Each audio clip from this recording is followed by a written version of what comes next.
All right, I'm going to call that close enough to 7 o'clock in Gardner, Kansas. I'm going to call Gardner City Council to order.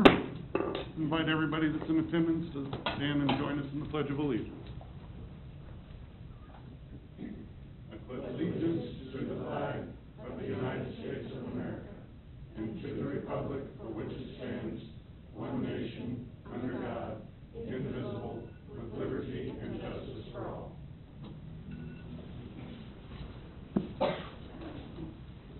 Good evening, everyone.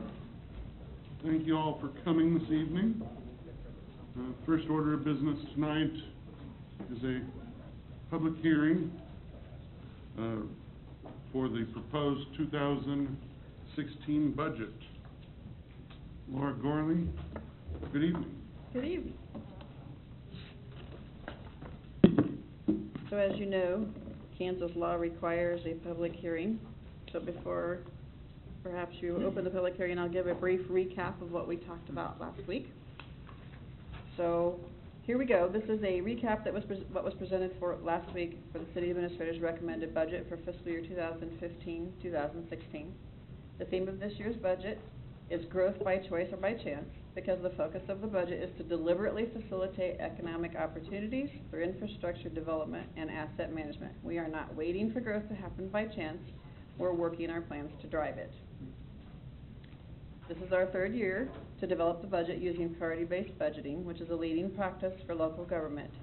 It's a multi-year planning process that is results-based. Funds are allocated to achieving identified goals that have been prioritized by the governing body, excuse me, and is shown in steps 7 and 8. Priority-based budgeting monitors and evaluates the accountability and the results for funding that was allocated to support the governing body's strategic goals and to make adjustments as needed. There are two key things that make priority-based budgeting a best practice. Step 1 of the budget cycle is stakeholder input, and step number 8, adjust as necessary, or essentially that's continuous process improvement. At last week's budget presentation, we reviewed the mid-year 2015 budget to actual performance for the general fund and the 3 utility funds, indicating that projections for those funds were behaving pretty much as budgeted and similarly to last year. We reviewed the calendar of activities and presentations and various stakeholder input that was used to develop this budget. We reviewed current and future staffing comparison and a review of some housekeeping changes to the salary ordinance, and finally a request for only 1 additional FTE for a special events coordinator. With all that being said, the 2016 City Administrator's recommended budget is structurally sound, with strong reserves in both the general fund and the utility funds, and this includes benefiting from $2.4 million in interest cost savings for refinancing over the last 4 years. The budget demonstrates the value that you place on your employees through wage increases and increased health benefits. It addresses critical infrastructure needs and services to our residents and businesses while maintaining the current mill levy and utility rates, and it addresses the long-term fiscal sustainability of the city through its focus on economic development. As a reminder for those in the audience, one of the governing body's most important policy guidance functions is to provide your vision for the city.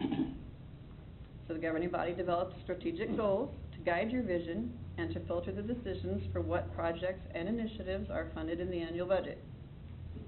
As a reminder, your strategic goals are to promote economic development, improve the quality of life, fiscal stewardship, and infrastructure and asset management. Last week we also reviewed the initiatives. Initiatives are short-term actions and projects that support the governing body's strategic goals.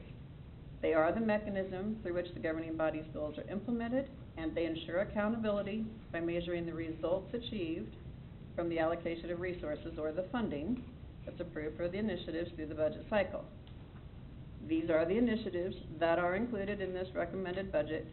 Please note, for the governing body's direction, at the last meeting, we've moved 4 of the 8 police SUVs to the 2015 estimate or revised, that's another word for revised, budget, which leaves these 4 remaining on the 2016 initiatives. Last week we also discussed our utility funds. So as noted during that presentation, utility CIP and assessment items were included in the utility budget as presented in February. We discussed the water utility itself is robust, but water is subsidizing sewer to offset potential large rate increases for expensive sewer projects. And we also talked about, we discussed that in the budget retreat this fall. As a reminder, we consolidated the water and the wastewater development funds into their parent funds, for lack of a better term, to better utilize cash reserves, which eliminated the need for rate increases while still absorbing the cost of the improvements that were identified in the utility assessments. We discussed that there was strong projected 2016 end-of-year fund balances, and just in case you didn't hear me last week, there are no rate increases in this budget. I think we all heard that. Did you hear that? I just wanted to make sure you all heard that. So, a review, also a recap of last week, of the CIP that's included in this year's budget, the 2015-16 budget. To be defined as a capital project, the project must exceed $25,000 in cost and be a non-recurring expense. Recurring expenses are included, such as maintenance and vehicles and equipment are included in the budget, the operating budget. So as stated earlier, utilities, CIP, and assessment items are included in the utility budget. These are the non-utility CIP items. The first two are in bold only because they're budget initiatives as well. So the non-utility cash projects for CIP in this budget are the salt storage, the senior center rehabilitation project that the city shares about $50,000, the rest is from the CDBG grant that we're expecting. Center Street reconstruction, Cane to Grand, $830,000 project. Roughly half is the city's share. The rest will come from CARS and federal funds grants. Per the governing body's direction, the trails reconstruction first phase and the Greenway pedestrian bridges are included at this time in this budget, pending the results of the sales tax election. And there is a debt project for City Hall roof replacement that's in the 2016 CIP, but the payments won't start till 2017. So that's the down and dirty recap. And so what's next is you're scheduled to adopt the budget next week. And with that, I've got nothing more to say unless you do. Okay. Very good. At this time, we're scheduled to hold a public hearing to receive public input regarding the proposed 2016 budget. That being said, I would entertain a motion. So moved. Second. Motion Shute, second Melton, that we open a public hearing to receive public input regarding the proposed budget. All those in favor indicate by saying aye. Aye. All those opposed? Any abstentions? The public hearing is open. If you'd like to make public comment regarding the 2016 budget, please approach the podium, state your name and address for the record, and be heard.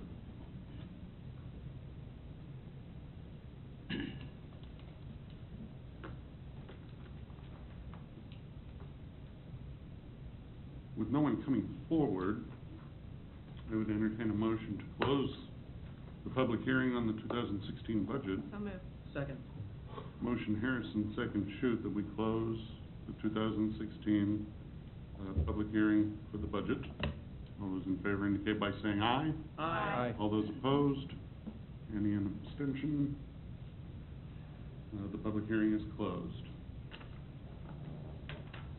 Questions for Laura or anyone else regarding the budget while we are on the subject?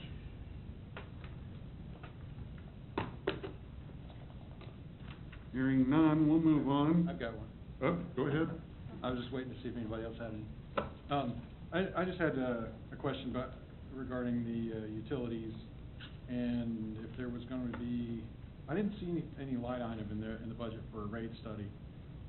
And it's concerning to me because I remember we talked about, I don't know, about 6 months ago, about the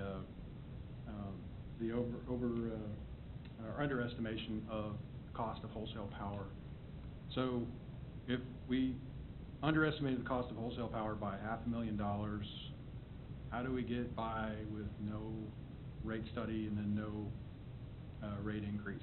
There is a rate study in the budget. It's not an initiative because it's within Cheryl's authority. Okay. But if it were for some reason to exceed her authority, you would know about it, just like you do per our purchasing policy for everything else. And it's also divided between the 3 utility funds. So you'd probably you just didn't see it because it's not in there as an initiative.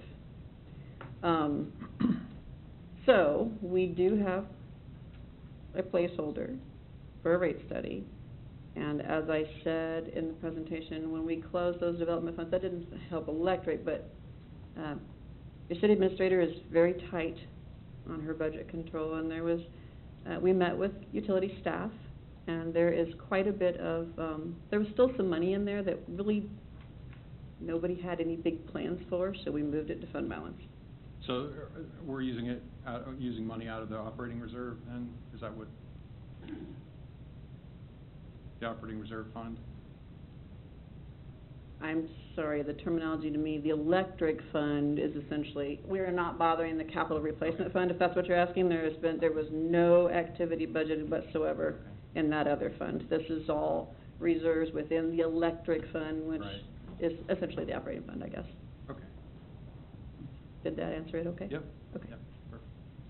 I do have another question. I know we talked about this last week, or, well, when Christie wasn't here, but about the Southwest Johnson County EDC.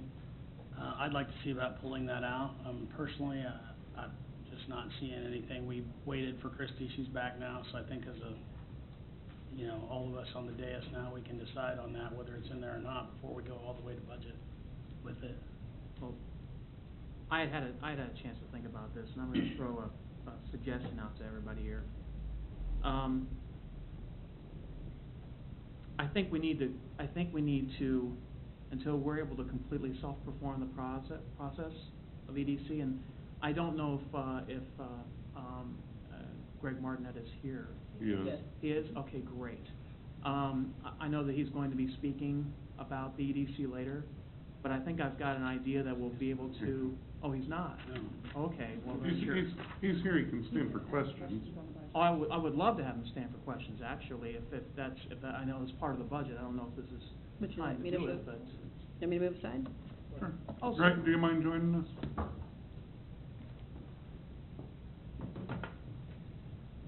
Sorry, I didn't see you in the back there, you typically sit more toward the front. I got this big monitor between me and the corner. Good. Great to see you here, Dave, Greg. Sure. Appreciate it. Yep, glad to answer anything I can. Yeah, well, I've been thinking about this. I know you probably had you heard the discussion from last meeting. You heard some of the dialogue that was going back and forth, some of the public comments that have been taking place. And I think it's pretty clear that 55,000 is probably not going to pass the dais. Yep. I mean, I'm just saying that given the sense I got from the discussion. Right. I guess the question I've got is, and you know how it is when you get into a court of law or something like that, and they try to have you make their best case for your position and also for the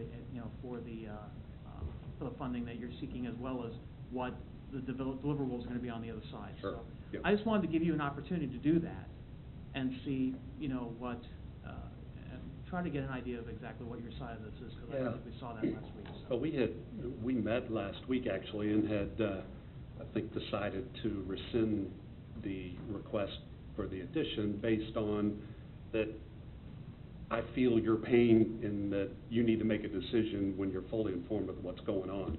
And we haven't done a good job communicating that. We've got a lot going. In fact, I made a list the night after the meeting here of 23 individual items that we have done since I started that have a direct or indirect effect on Gardner. And, but I understand the show and value. And I know that you, back in January, took a leap of faith and increased it, and based on what you were told was to come with the change in organization, and we're still doing that. We're still working. You saw my presentation where, you know, we're going to have deliverables, and a lot of those things we're working on or have completed. So I didn't want this hearing tonight to be a big, discussion over $20,000 more for the Southwest Johnson County EDC. What I presented to you when I asked for an increase was, and I did the same for Edgerton, was based on what I thought we needed to do the job to the best of our ability without asking for a Shawnee or an Overland Park or an Olathe type budget. And we've done that across the board with our private members too, and they are responding very well to that. We've increased our added new members and increased existing ones by over $45,000 in a very short time span. So the development community around Kansas City sees the value. They're excited about what's going on. They've seen more than you have. They've had more opportunities than you have to see what we've done. So they've bought in. Now, some of the things that are happening and some of the challenges we have, and again, I didn't prepare a presentation for you, but just some quick, the challenge we have is we've had 15 new projects come in this year, what I call significant projects. And most of them are looking for a building. And these are big, either manufacturing or distribution. And most of them always start off looking for a building, almost every one of them. And so we've got the Kimberly-Clark building at New Century Air Center that's available, and then the buildings at LPKC are building.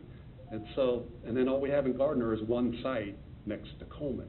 And I've absolutely presented that when we can, but it's gotten kicked out when they can come look. The ones that do come, they go to the building's right there. It doesn't make sense for them to build a new building. We got 2 new RFIs, big projects just this last week, and the site next to Coleman will be submitted on both those. We're working on that right now, among other sites within Southwest Johnson County. So the other thing we've worked on is that, we've got 3 announcements that are pending that are not in Gardner. They're in, all 3 of those are in LPKC, so those are new jobs in our area where people are going to come spend money in Gardner on lunches and potentially living here. Those are where they're just waiting on leases to be signed, but they're pretty major deals. One of them's Kubota, which you've heard about, which went from, it was landed before I got here as a distribution center, but after I got here, we were able to expand it another 300,000 square feet into manufacturing and assembly, so a little higher level jobs and lots more of them. In New Century Air Center, we have 3 expansions going on right now. Unilever's a very large one. DuPont told us through a business retention call 2 weeks ago that they want to add 100 new jobs and they don't have space for it. So through another business retention called CenturyLink, we found out they have some available space where potentially these people could be, if they can work out security in the building, at least for the time being, and so that helps everybody. We've also done a business retention call with TradeNet, which I passed on to, I don't know if you all have seen it yet, but to Larry and to Cheryl, and we're going to work on follow-up issues with that. So we're working through that business retention things. Now, what happens with these, the Unilever project at New Century Air Center is a huge water user, very huge water user. Well, New Century Air Center buys their water from Gardner to the tune of about $600,000 a year, and it's gone up substantially. Well, it's gone up because of these expansions we've helped happen. So, along with your energy fund, I don't remember the exact numbers, but I think you've seen an increase in use in energy. That's because there's more activity going on in town. Your sales tax revenue's gone up, potentially because of a lot more employees in the region coming into Gardner and spending money at Walmart and Price Chopper and eating lunch. And go ahead and interrupt me if you want. I didn't want to interrupt, but I did want to make a point here, and that is, I know that a lot of the bulk of the activity that the Southwest Johnson County EDC has been bringing to the region has been, to LPKC. Yep. And we understand that, but that also means that the school district benefits greatly from that, because that is part of the school district. Absolutely. And since 2/3 of the mill that most of the companies and individuals pay here goes to the school district, there's a significant positive impact. And I appreciate you expanding on the other initiatives. Here's the question, and the reason why I think we need to work with the Southwest Johnson County EDC. I think that if we incentivize leads for the mix that we're looking for, and what I'm saying that is that we have a specific mix of companies that we're looking to draw. Right. as the city of Gardner. Absolutely. And that, it's primarily, I think that most of the folks at the dais would agree with me on this, retail, Mhm. small warehousing, mixed use, higher end residential. That's kind of the mix that we're looking for. And some Support office. services. Office services. Absolutely, support services, and things like that. And the thing that's distressed me for the last couple of years with Southwest Joco EDC, frankly, is that that's not your niche. I mean, when I look at your development activities, most of it has to do with, as you said, warehousing and distribution. That's been your sweet spot. Now, I know that you've been trying to diversify that from, Well, from. we have. I'm not. Yeah. I think I've told you this before, Yeah. I mean, I prefer not to have any warehouse distribution. They're not good jobs. But Yeah. that's what the intermodal's gonna bring. So what I'm going after, I'm not going after those.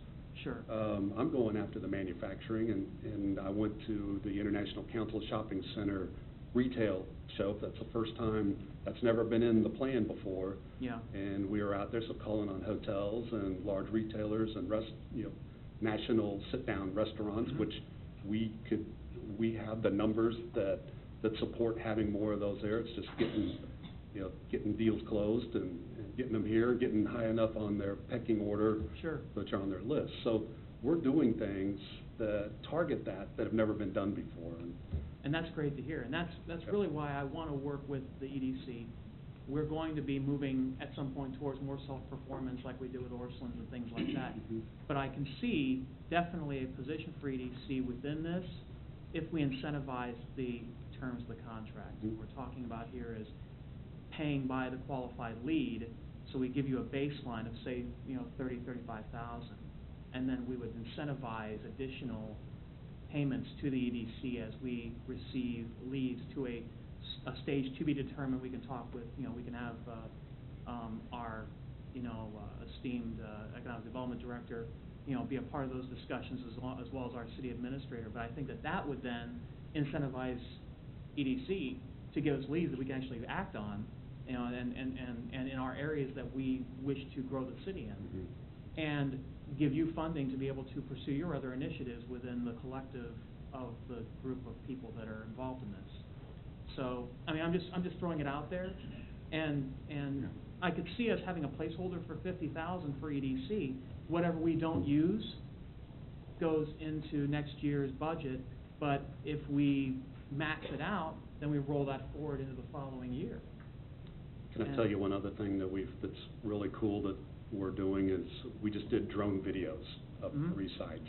And hopefully you saw that in the newsletter. Cheryl and Larry have been able to see it's not the raw footage of it, but it's the sequenced video that we now put the graphics and the script to it. And it's the Coleman site. Sure. But it also shows the whole interchange. And, I mean, it's fantastic. It's gonna be it's the newest, coolest marketing for economic development. And that alone, if you did that yourself, would be about $7,000. And, Can I ask where you distribute that? I mean, when you it'll do be it? on, it's small enough to where I'll have it on my phone and can give it to somebody when I'm talking to them at a meeting. It'll be on our website. It'll be something that Larry could email to someone. If he had a lead, we'll email it. You'll have it on your website. It's just so useful, and it shows so much of there's just no better way to look at a site. And so that's the types of things that, we did one at LPKC, we did one at New Century Air Center, and we did this one here at our cost. And it's outstanding, and that's gonna really help us market that site. We also have, just a couple of things, we have an incredibly huge project we're working on too, at New Century, that I've been able to talk to Cheryl and Larry about, that will spill into Gardner if it happens. And we've helped build the case for them, so we're going through the processes of selling it with their management team. And it's gotta be on the airport for what they do. And it will be and it's not just distribution, it goes beyond that, but it's something that very well could happen in the next year or two, but it may take 5. Sure. But it's a substantial project. So, and again, it's all stuff that I just haven't had a chance to tell you about. Let me just And that's without mentioning our new website, which is state-of-the-art, as good as there is anywhere, a $35,000 website that we got for about $6,000. Yeah. I mentioned that last week, and it really does look nice. Steve, and correct me if I'm wrong, I mean, we've got a budget amount, but you're not talking about the entire, we're not, what you're, and correct me if I'm wrong. Sure. What I think you're suggesting to Greg is that we have an amount that maybe he should budget for on his end, and then know if there's performance measurements that are met, Correct. he could get some of those other incentives, maybe up to the $55,000 level. Okay. Then the other piece I would say is that we're going to be having a budget workshop for the governing body in October of this year, which would be the time to put the policy together on how that would look. Okay. So, Well, if Greg is okay with the 35,000 for now, we can build that incentivized package in October and have it submitted maybe for next year. One of the questions I still have is, I don't really fully understand the relationship between your position and Larry's position. So maybe you could speak, maybe both of you could speak to that.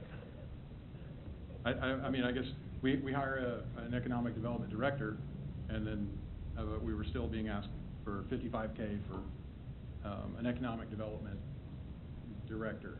yeah. Well, and before either of them get started, Larry's filling a role that used to be filled by the community development director, who certainly played a role in some of the economic development needs of the city. It wasn't just a planning role. But yeah, I'll let Larry and Greg address that. But I think there's some separation and duties that keep both of them busy. Yeah, I mean, we're just going to work together. So far, the business retention is one of the first steps. We had Krista Claus do the business retention call with the company. She provides a report to me. I follow up with them to make sure everything's true, and so that I have a full understanding of it, and then discuss it with Larry and Cheryl, and then we take steps on how we're going to fix whatever issues they have or help them when they need to expand or the opportunities they have. With projects, it's as I get them in, it's I send it straight over to Cheryl and to Larry, and we're going to work through the RFI. The one we have this week is substantial, and there's a lot of information in there that I've got to answer. I don't have the answers to, so we got to dig them up, and between our two organizations we'll do that. But it's going to be a process of figuring that out as we go here. So I don't have an answer for you. Okay. Anywhere beyond that. I could say that I envisioned it. Larry would be the guy that does self-perform the things like Orscheln's that came directly to the city. On top of that, we've got a lot of property on the other side of the interstate that we're going to need to be getting annexed into the city limits. And I see that as part of the Business and Economic Development Director's job, whereas Greg's job, and Larry's for that matter, would both be to help find projects to get on that property once they are annexed in. So Larry, you've been in this type of role before, where I'm sure you've had to work within these relationships. So can you talk a little bit about what you foresee as that relationship? Certainly. We've had the opportunity to have really one joint meeting, myself and Jason from the Chamber and Greg.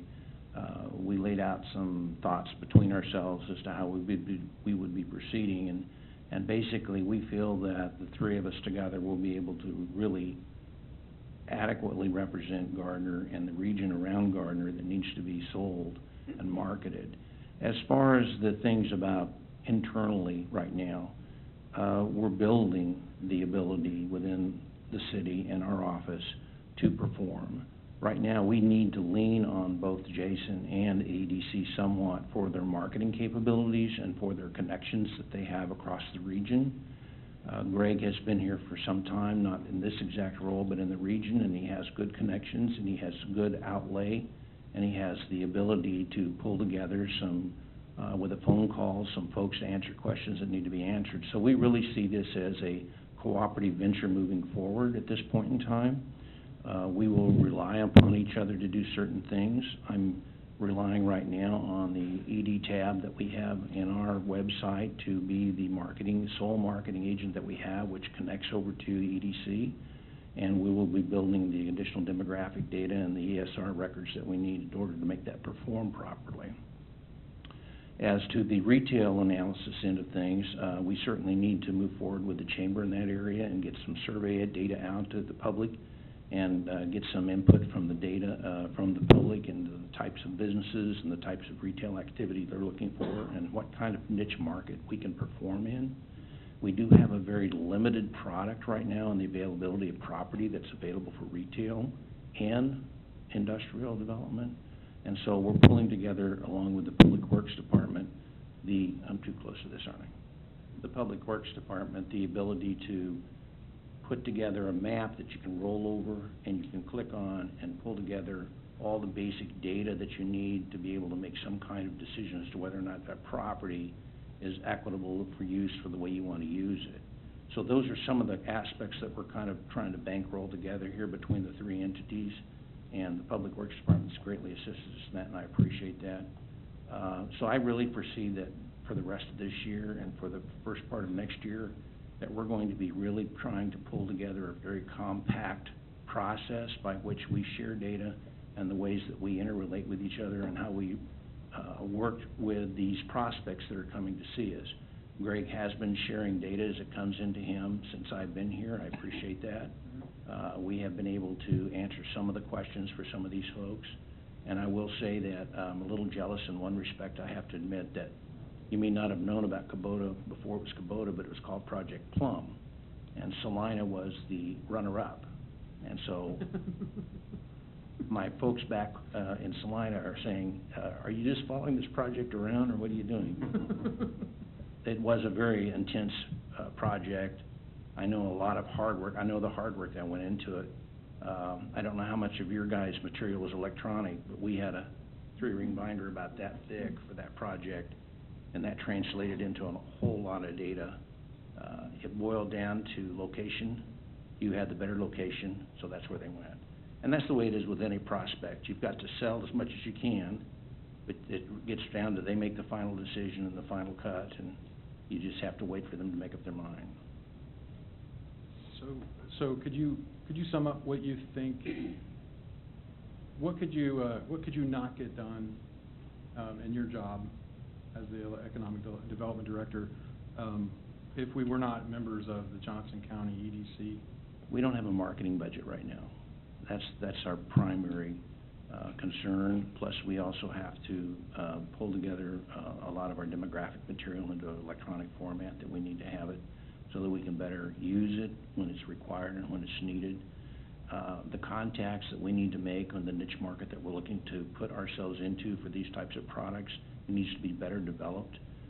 That, along with the thoughts that the mayor has described about moving across the 35, is going to be our focus in the future.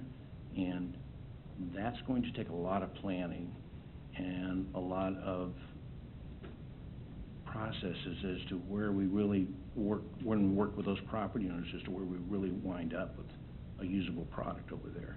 Some of that's going to depend upon utilities, and a lot of it's going to depend on transportation. And those aspects have yet to be delineated. So we really can't do too much with those items across the roadway until those are much further down the line. And we need to continue those meetings with the public, the public meetings with the property owners in order to make sure we have the proper input from them and the proper development procedures in place in order to do that.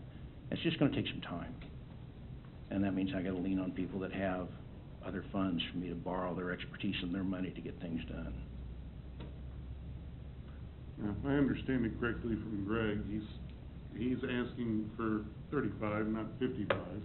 We've got 55 in the budget, so I guess the question is, do we incentivize 2016 and leave the 55 in, and then develop later this year the incentive structure, or do we just go with the 35 that he's I still have suggesting?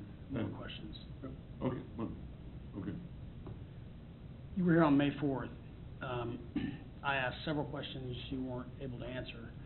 One of those was website traffic. Now that you've got your awesome website up, what kind of traffic are you getting? It's light. We're still marketing it out there. It's not heavy. I But also. it never is heavy. It's not, it's a specialized, somebody coming to look, like I said, it may be that one big company I'm talking about, and that's, so we don't go for I traffic. understand that. My questions are, I have a reason for them. Okay. Were you aware that there's no picture of Gardner on your new awesome website? There's New Century, there's the, out here at the Yeah, there's Logistics Coleman. Center. It rotates through pictures. The Coleman plant is in I there. didn't see that one on there, but, on the main, on the scroll thing, I saw the truck, I saw the, New Century, I saw out there Logistics Park, but I don't remember I seeing mean, Coleman. we're very wary of making sure we get it, all three covered. Okay. And I'll check on it, but I took the picture of Coleman myself to put it on there. Okay. I saw It- All right. Real quick, on May 4th, when you were here and I asked those questions, I never, you told me you would get back with me and get me some answers on stuff. I never received any answers. I didn't know if you reached out to any other council members since May 4th. I didn't individually, not individual answers. I sent them back through the other channels. Okay, so, well, I'm not the only one who didn't get any answers to those questions, is that what you're saying? Well, I sent answers, so I didn't send them directly to the alderman. Okay. And it was a percentage of, I remember the percentage of our budget that was. There was about 8 or 9 personnel. questions that I'd asked that you were gonna get me answers to. And I know you've not reached out to me since that meeting at all. Have you reached out to any other members of council, just out of curiosity? Not individually. Okay, because my big thing is, I'm a salesperson, and follow-up is the key to success with any sales position. That's effectively what you are. I'm a little hesitant about giving you really any money if you can't follow up with me to get a check. How are you gonna follow up with folks when there might be something 2 or 3 years out? You can understand that from my I perspective. mean, I've been doing this for 25 years and have been pretty successful in the business, so I've done something right over the years. I apologize that I didn't get back to you individually, but I have answers to all those questions that you had. Well, the other thing is, it was ironic too, that you mentioned you had a list of stuff that you made from the last meeting, but yet you never sent it to any of us prior to this one. You know, that's- But you did this take is time to not- sign me up for the Southwest Johnson County EDC email list. I think. No, I sent that to you individually. Okay. Each one of you individually. I don't normally, unless you ask to meet with me or talk with me individually, I usually, in all the other cities I've worked for, I use other channels, either mayor or the city administrator. In my experience, they like to control that communication, and so, it's just, and like I said, we need to do a better job of it. I'm communicating with a lot of other folks that have deals, so my apologies. I can just, my experience with the EDC, whether it was Greg or Tom Reeder, Christie used to have a monthly meeting with Tom Reeder at her request, but, it's kind of like a saloon door, it swings both ways. If you contact him directly, I think you'll find Tom or anybody that's in economic development helpful. Yeah, Real quick, I'll chime in, I wasn't asking for the money, though. Yeah. I will say I did have meetings with Tom on a regular basis as well. Tom invited me to get in touch with him at any time if we wanted to discuss anything. I'm sure, Greg, you've made that same offer as a matter of Absolutely. fact. Look, getting back to this, I cannot say I cannot say at all that Southwest Joco EDC does not provide a single cent of value. I think that they do provide some value. I certainly think they provide value to, at a minimum, USD 231, okay? And that helps to defray the cost on the rest of us, okay? Because most of USD 231 does not lie inside the Gardner city limits, okay? They do provide value to water, for water sales. They provide value in other areas like secondary effects of higher employment, sales tax revenue, those kind of things. People moving to the area. People moving so, into the yeah. area, absolutely. Spending their money in Gardner. I think that a baseline amount and is not out of the question. My question here is, how do we, as a council, communicate most effectively to the folks that want to bring business here, or want to bring, or have business that could be brought here, that we want their business? I think that's what it comes down to. That's the end game here, guys. You know, we can talk about the who all we want, but at the end of the day, it's a what question and not a who question, all right? And we want to bring business to Garden. We want to bring retail, we want to bring mixed use, we want to bring high-end residential, we want to bring support services, we want to bring all those things to Gardner, and I see EDC as part of that mix. But we can't put all our eggs in EDC's basket either, and that's incumbent upon us. All right? I think that for this year, our own economic development director even said, we're not ready yet, guys. So until we are, we're going to have to, you know, provide some funding to EDC so that they can help us as partners in this. I need results. I need metrics. Okay, and I don't think we've gotten sufficient metrics from the last couple of years. And so we need hard metrics. And I don't even know how. I mean, I'm sure I have a lot of confidence in our city administrator and our business and economic development director to come up with those things. But I mean, to me, I think this year we'll give them 35, okay, which is what we gave them last year. And we talk about incentivizing, perhaps, but we give them 35, and then we really work to pull the partnership together, because it's not really been that much of a partnership the last couple of years. Part of that's been our fault. So I guess.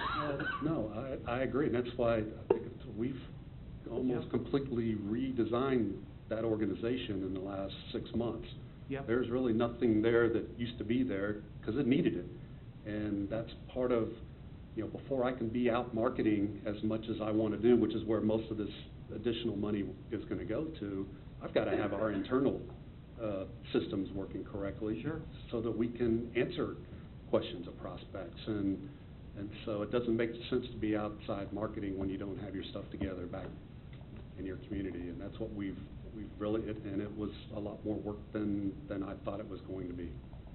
I have one question that will probably take you out of the hot seat. It's just an education question for Laura. We have this Economic Development Reserve Fund slated to have on January 1st, 2016, it says $41,905. And it's revenue of $49,500 a year, roughly $50,000 a year. What do we use that money for?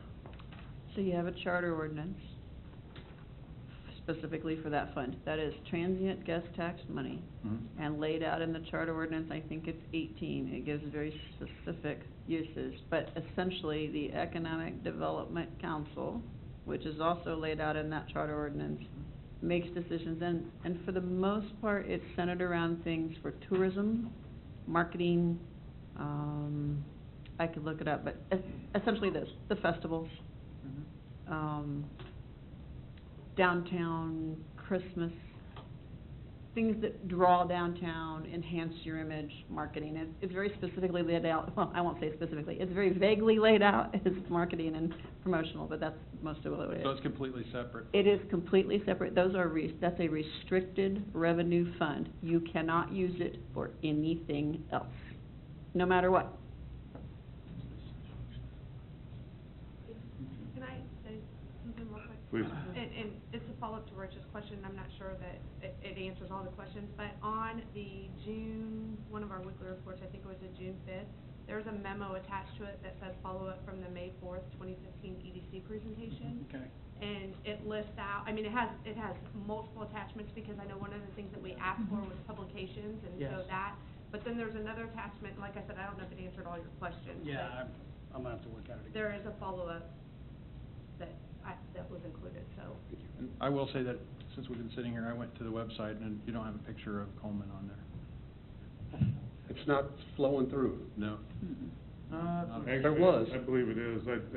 The design standard for most of the intermodal properties looks very similar to what we Yeah. had at Coleman, because the design standard they have in Edgerton was basically developed here.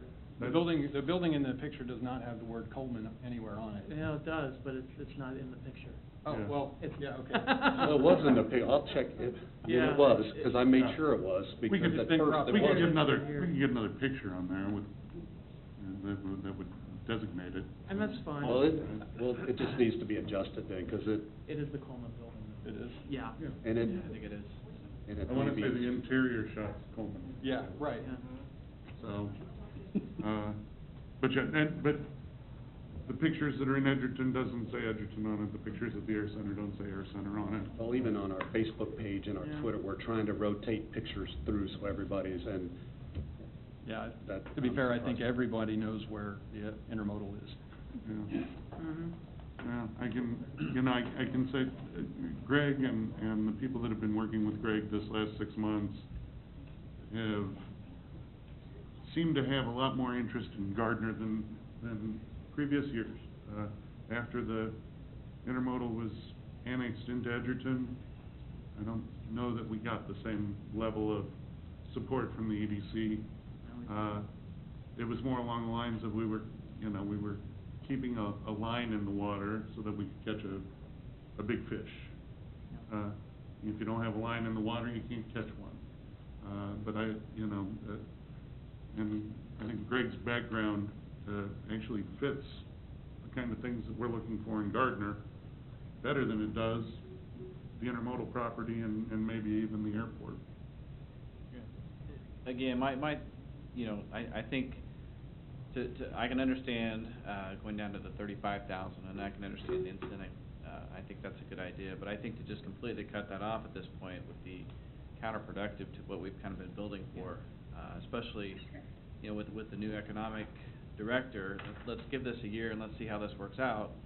Next year we can have these same discussions, but I think at this point it would be foolish to completely, do away with that. I'll piggyback on that. You're absolutely right, Todd. We have not had our team, the team that we've needed in place to be able to productively build synergies. It just hasn't been there. And now we've got it. I will say, I've heard this pitch before, pretty much every year. Not this one. Well, this year we're really gonna do well, and then, I stood up here several months ago and was asking, as a citizen, where's the, I went to the website, and this was before you'd redone it, and it was awful, and that's after. Thank you. That's That's what we've been great. doing for 6 months, Yeah. is fixing an awful It- website. I will admit, it is fantastic now, it is very good. And I think, the picture of Coleman building is covered by your Southwest Johnson County EDC logo. So it looks like I'll it's get that dropped down in fixed. front of the Coleman logo. But at any rate, it's way better than what it was. But we'd heard this same thing over and over and over again. I sat out in the audience and listened to this pitch. And we invested and invested and invested. So, I just don't wanna see us make the same mistakes we've made in the past. So, it's not to say that I don't see the merit in doing this. I'm just saying that's, I'm gonna be I'm gonna be a stickler on the details, and on the metrics. Well, We're gonna have to that's, be- you're absolutely right, Lee. That's the point of incentivizing something. You incentivize it, you're paying for performance, which we haven't done. So I think it strikes a good balance. So, let me ask you this, do we wanna just take a quick consensus call, see where we are on the 35,000, and then put the 55, any additional funding we will discuss for the 2017 budget, is that kind of where we are? Well, I guess from my perspective,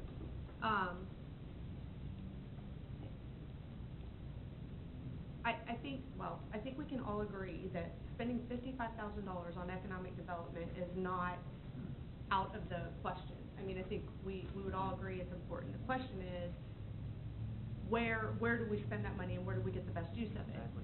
So, for me, from a budget perspective, and Laura, I'll look to you, I mean, if we were to say $55,000 in the budget for economic development, I mean, we're specifying for for purpose of this conversation so that Greg knows, hey, this is what we'll commit to the EDC, but for the most part, I mean, we can leave a line item in there, and then, Larry, if something can be done internally, and you say, hey, I have a use for $10,000, or whatever that may be, I mean, can we not work toward that? Because I guess because I agree with incentivizing, and I agree with not only looking at leads and what's brought to us, but I also agree with a value proposition. So for instance, if Greg is going to a conference that he's going to anyhow, and there's something that we can provide, I don't know, I'm gonna use pamphlets or something, you know, that he can take, and we get value out of him going to that, then I think that's a benefit that you could potentially pay for. So I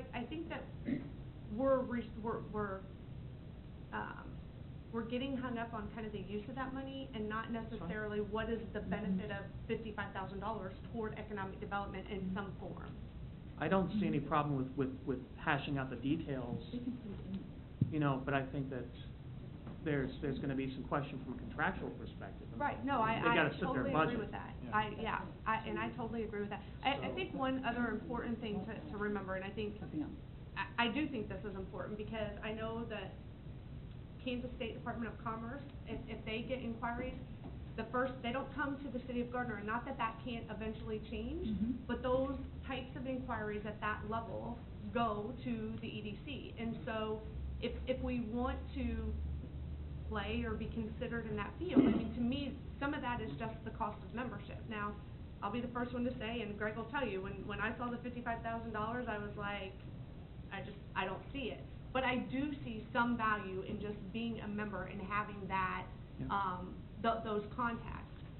And the other money, I mean, I think that we can, I think we can find a use for $20,000 or whatever that turns out to be for economic development.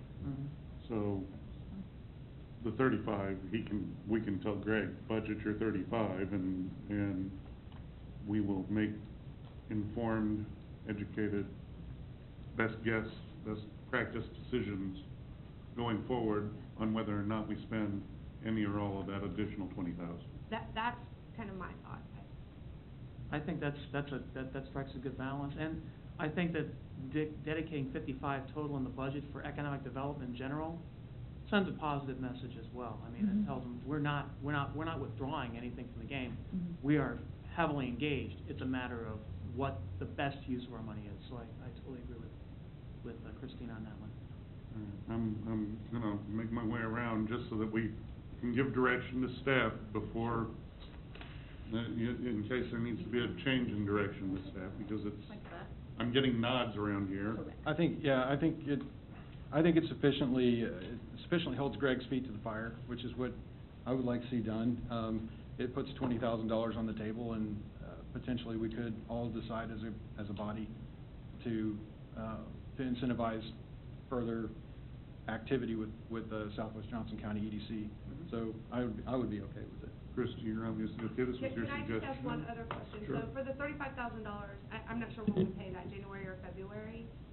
It's split up. We do it in 2 increments. Okay, so here's kind of my second part of that. I mean, I would like to say, kind of to Lee's point and to Steve's, I mean, I think that we need to, between now and then, and I don't know if Larry and Greg do this, but I would like to see a proposal that says, kind of for this $35,000, I understand there's certain things, the website, stuff that we're just benefiting from as well, but if there's stuff that we can quantify for that $35,000 that says, EDC is going to do this, and we wouldn't have to spend the money on this, I think that should be a primary focus over the next couple of months, before those payments are made. And make it a value-based proposition with metrics that are quantifiable. Right. Yeah. Yeah, we have that in the plan I presented that I'll be updating you quarterly on. I also, at our last board meeting, handed out a marketing schedule for the year, so you could see the different conferences, consultant events that we are taking. So the mayor and Cheryl have those.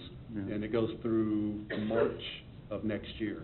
And actually, if you could send that to us electronically, we'll get it distributed to everybody. That'd be great, thank you. Steve, anything? No, that's it. Okay. You're okay with what? Okay with that. Rich? Okay.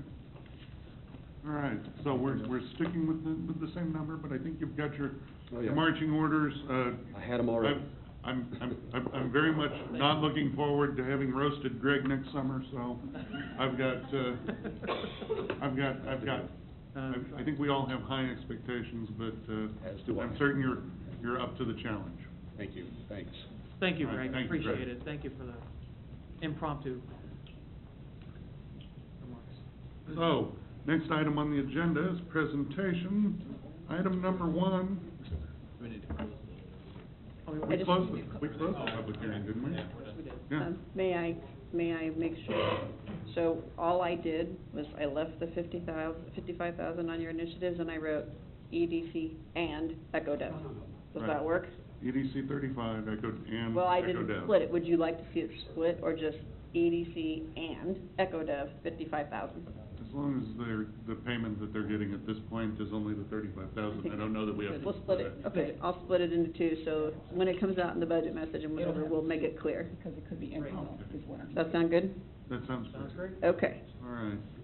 Presentation, item number 1, presentation of the 2014 audit and comprehensive annual financial report. Laura? Okay.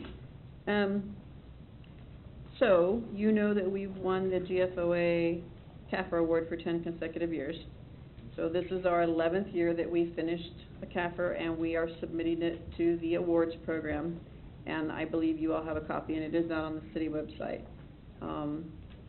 Just as a reminder, and actually I expanded this just a little bit this year, the GFOA award program was established in 1945, and it's to go above and beyond minimum requirements of generally accepted accounting principles, and it's supposed to be about the spirit of full disclosure.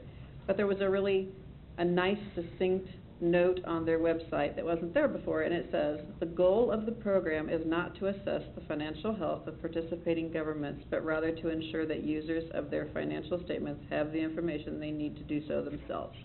That's it in a nutshell. That's why we do a CAFR. And your investors use a CAFR. A lot of people who want to determine your financial health use CAFR. So it's important, and it's peer reviewed by educators and whatever. So with that being said, moving on to the audit, the city received an unmodified opinion from the auditors, which is the highest possible opinion for both our financial reporting and our single audit. There were some things that we need to discuss with the governing body, and with that, with your permission, I'll just stand aside and let the auditor do that, and then I come back if you want to do something, okay? That would be just fine. Mr. Ben Hart. Mr. Hart, And I've got- good evening. I've got Thank you for coming this evening. You're welcome. Good evening. I want to correct Laura on one thing. She said that they win the award. That award is extremely tough to get. They've had it 11 years and they earn every bit of that award. Being a CAFR reviewer, it also says that the city is willing and able, in their own staff, to keep up with the number of GASBs, the regulations that continue to come out and continue to play havoc with decisions across the country right now, being pensions, and coming up here pretty soon is going to be other post-employment benefits. So your staff is able to take a look at those, talk to us, and show you how they impact your financials. So it's earned. They do a good job at it. Like Laura had said, our opinion this year is again an unqualified, a clean opinion, the highest opinion you can get for the city's financial statements. Our responsibility is essentially to determine whether your financial statements are free of material misstatements. Now, when I say that, we're also required to have an understanding of internal control structures and how well they're working. We provide no assurance on whether they're going to determine if they catch fraud, or they're going to fail, or if they're adequate. But what we observe, we are required to let you know any improvements, as well as Cheryl, any improvements we feel are necessary. Those improvements are really categorized by 3 levels.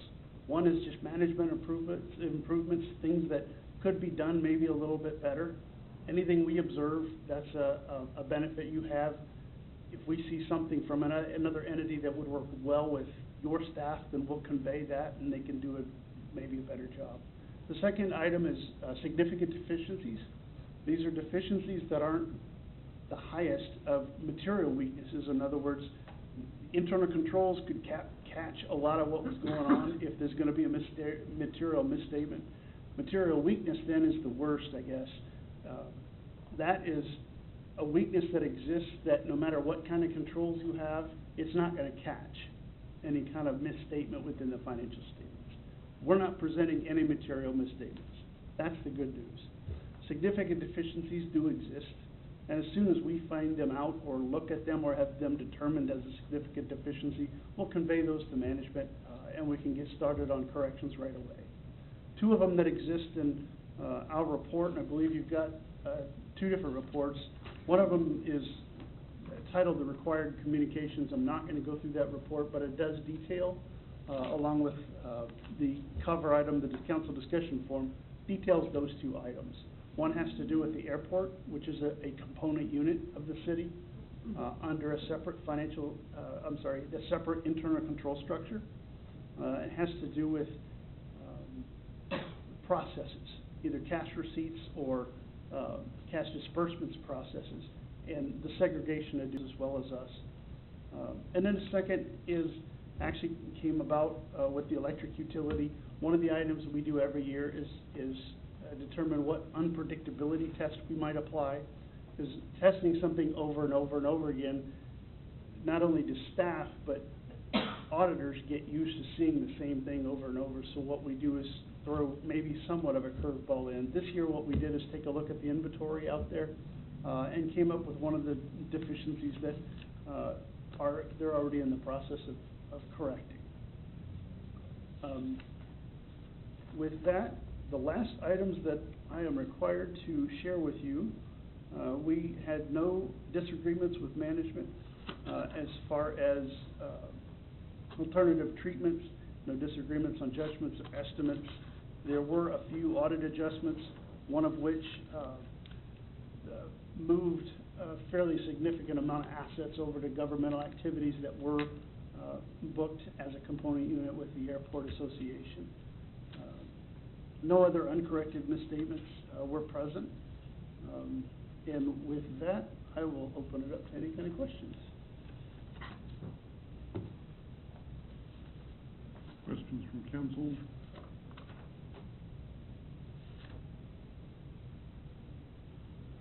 That's the kind of presentation you want, I think. Questions for Laura? Well, it's a question. Stand up there with me while they're asking questions. Not as much a question as a statement. I think this shows from the standpoint of financial reporting that we're really good overall. I have some concerns about the airport board and some of the accounting practices with the management of their budget. Now, of course, a lot of that we don't control. Like none of us. But I think that that's something, and I know that we're going to be talking about Right. some grant offer agreements and things like that in consent agenda, which, by the way, I'm going to be removing question 2 or number 2 on the consent agenda, just Okay. like giving you a heads up on that. And a lot that has to do with some of the stuff that was found in audit. So I think one thing, while Ben's standing here, to make sure I say it Sure. right, maybe like try to boil this down into kind of language I use and not audit speak. yeah, The airport didn't do anything illegal. They didn't do anything No. deliberately wrong. It's just not best practice. correct. And they're outside, they are separate, a separate legal entity, but they're running our assets. So that's kind of where they come up with, hey, we don't really like what they're doing. I'm like, okay, bring that to the governing body. That's their job, and it's our job, and that's where we are. Yeah. And, you know, Lee brought questions up, as did a member of the public a couple of meetings ago. Some of this some of the discussion regarding the airport and whether or not they're using best practices is already in motion, and Yes. I think we're hoping for a work session sometime after the budget is completed and after we get through August, I think. Joyce. Correct. We polled for September 8th. Not sure if we got confirmation, but we're looking to bring you some recommendations on best management practices for the airport at that time. Okay. Great. My biggest concern was the segregation of duties question that came out. Sure, and it, as you saw by my council discussion forum, it's not the first time that's been brought up, and, Yeah. and so you know, Yep. and you're informed, and that's their job and mine. So with that, as I think you clearly heard him say, kind of like no rate increases, as we have an unmodified highest opinion, but we did need to bring those things to your attention. Okay? Anything else? Laura, Beth, thank you both very much. And Thanks, Lauren. thanks to great accounting staff and for your support. Absolutely. Oh, Thank Great you. with that. Absolutely. Next item on the agenda is public comments.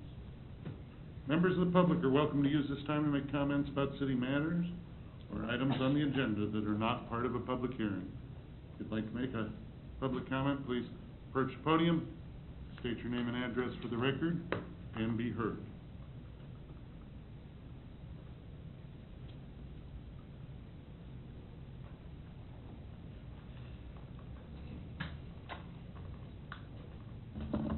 Hello, Adam? Adam Boydston, 17441 South Agnes Street. How are you guys doing? Doing great. Good evening. First off, I want to apologize. I actually missed my first meeting since I started all this. I guess the streak's over, but we'll try and pick it back up. With the storm, it kind of got me out of sync a little bit, but what I was going to discuss is I actually got some correspondence on June 24th. Brian had emailed me. Thank you for that. Got some information. Quite a few things in the email, actually. Looks like there's opportunity for maybe some grant money from Safe Routes to schools. Depending on application, maybe we can get them to pay for some things. Also, the right-of-way, the property owners, it's a tight space for these sidewalks that I'm asking for. Something else I didn't know anything about is this high-pressure gas transmission thing over there, trying to move that. So, as I sit here, I gotta be honest with you, just over the past weeks I've been thinking about this, man, I'm pretty defeated on it. I really don't think anything's gonna get done. And it's not for lack of trying.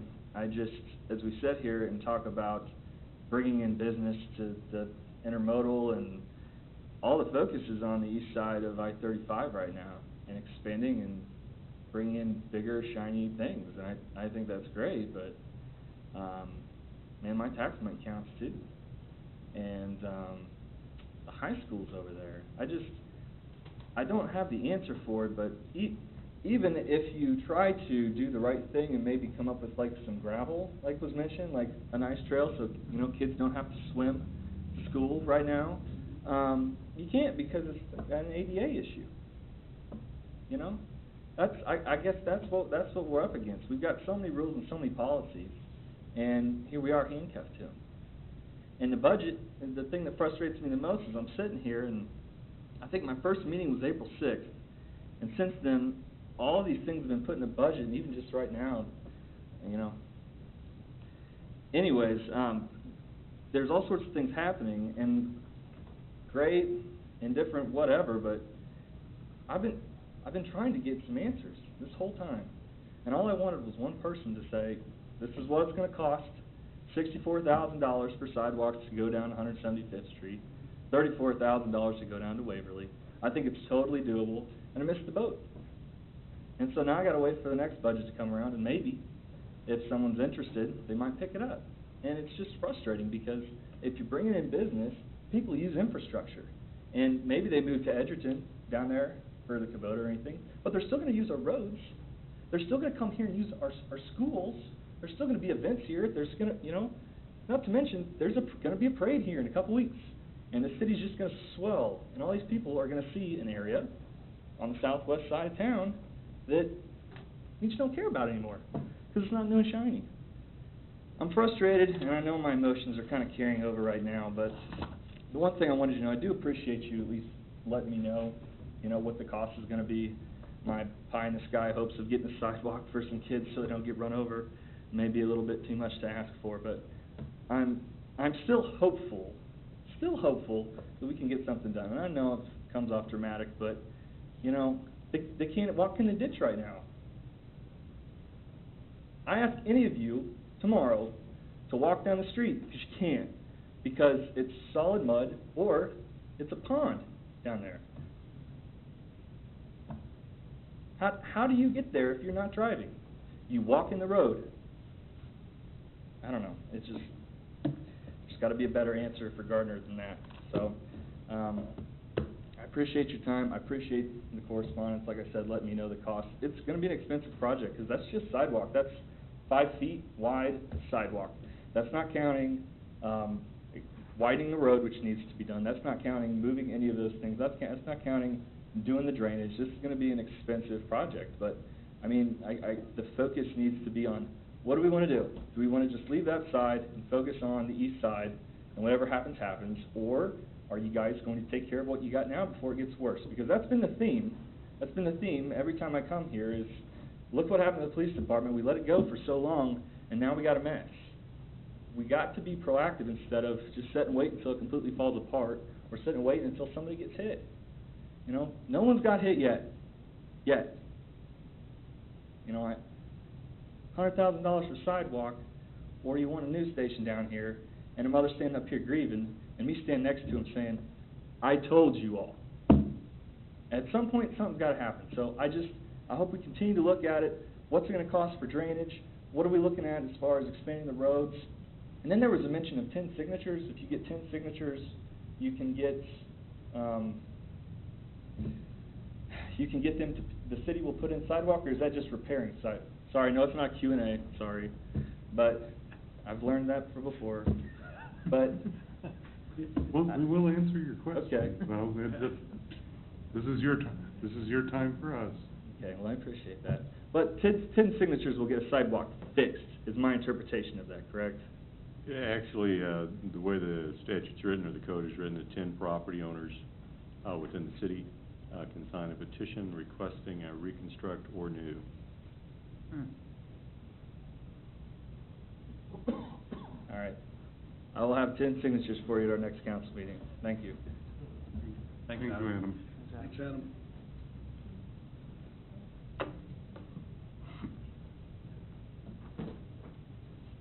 Anyone else? With no one else coming forward, we'll move on to the consent agenda. Is there a council member that would like to remove an item from the consent agenda? Yes, I would like to remove item number 2 from the consent agenda. Very well. How would council like to proceed with consent agenda items number 1 and 3? I move we approve consent agenda items number 1 and 3. Second. Motion Harrison, second Moore, that we approve consent agenda items 1 and 3. All those in favor indicate by saying aye. Aye. All those opposed? Any abstention? Consent agenda items 1 and 3 pass. Consent agenda item number 2. Steve, questions? Yeah, really, I needed to know, and I know that Tim was working on this, Brian, concerning the planning for the, does this include the runway renovations and expansions and the repaving? Is that part of this, part of this agreement? I see that there's a significantly large contract here for the planning services. Is that within the scope of this? Right, well, the contract was approved last month Mhm. with PEC, and the scope of services was included at that time for the 73,200. What this is authorizing the city administrator signed a grant agreement that we would get 90% of that reimbursed. It's an FAA grant, correct? Right. And this is for basically development of the property, runway, It would be all services. I mean, if we start, acquiring additional property next to the Sizemores, we're looking at shortening a runway, east-west runway, to pull the RPZ back off of Waverly, to open up that property south of the convenience store right there. So it's services like that. Okay, all right, so I'm gonna come back to this again. We don't have, it's somewhat undesignated funds. We have a variety of purposes for it, but it's not completely spelled out or in it within this contract. All the specific services that we're. The scope that was previously approved spells out general planning services. General planning. Correct. Okay. This basically gets you 90% of your funding that you would spend for Sure. the services that you would deem appropriate. Okay. That we would deem appropriate, or the Garber The city, Airport? well, the airport, which is Would deem. when you start to discuss how you move forward with the airport, you could potentially discuss how you might use planning services. Okay, I mean, I know this is just a formality more than Right. anything else, but I wanted to make it clear that, you know, the planning services, they're general planning services, and they're being, determined, the use of those planning services being determined by the Gardner Airport Board for the money, even though we're approving your signature to get the grant. That is correct. And you've asked us to staff it, so we will be staffing it and working with them as they determine those planning services. Okay. So the staffing will provide some level of Absolutely. oversight in addition to the board? Yes, we will, because we will be staffing those meetings as directed by Council Priest. That was the thing I wanted to know. I wanted to know that there was gonna be some oversight over this. Yes. You want to speak? That would be me. Okay. He has his new task. Excellent. Well, you know, we told you to keep you busy even after you weren't in the economic development, role anymore. And we did, Tim and I did meet with Dave, with the board last week, talking about a number of issues. Our first meeting here in the city council chambers, I believe is August 10th, and we're developing an agenda with Dave for that. And part of that will be addressing some of the issues that were identified this evening in the audit, so. Great, great. Thank you very much. That's all I had. Okay. Unless anyone else has other comments or questions about consent agenda item number 2, I would entertain a motion. So moved. Second. Motion Harrison, second Melton, that we authorize the city administrator to sign the FAA grant offer agreement with Professional Engineering Consultants, PA, to perform planning services for the Gardner Municipal Airport. All those in favor indicate by saying aye. Aye. All those opposed? Any abstention? Consent agenda item number 2 passes. We'll move on to committee recommendations.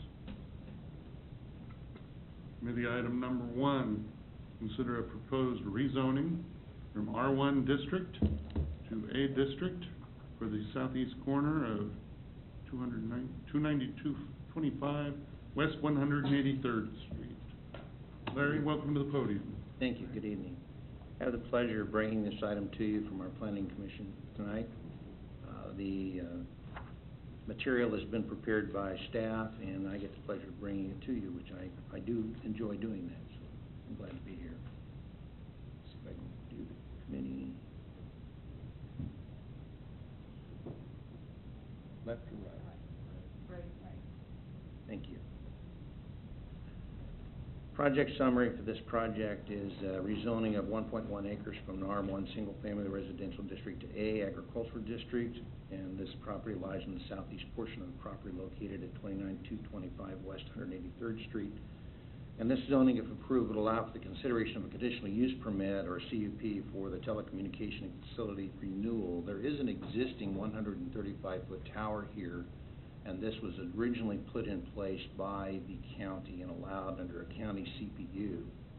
The city went into, the city annexed this property later on, and the existing tower CPU designation was a 20-year length, and it expired earlier this spring. Prior to expiration, they did properly apply for renewal of that, and so therefore we've gone through this process because the R1 residential zoning that property currently does not allow for a tower facility. So since this existing CUP is expiring, we had to go through this rezoning process, and so we're bringing this back to you as an agricultural use. The black outline is the total property, the red outline is the existing tower location and the existing 1.1 acres that they're asking to be rezoned from R1 to A. These are some views of that from different areas of the property, and as you can see from the aerial pointing at it, the direction of look, this is from the kind of the northeast looking back to the southwest, at the end of Meade Street. We have another view basically to the northwest.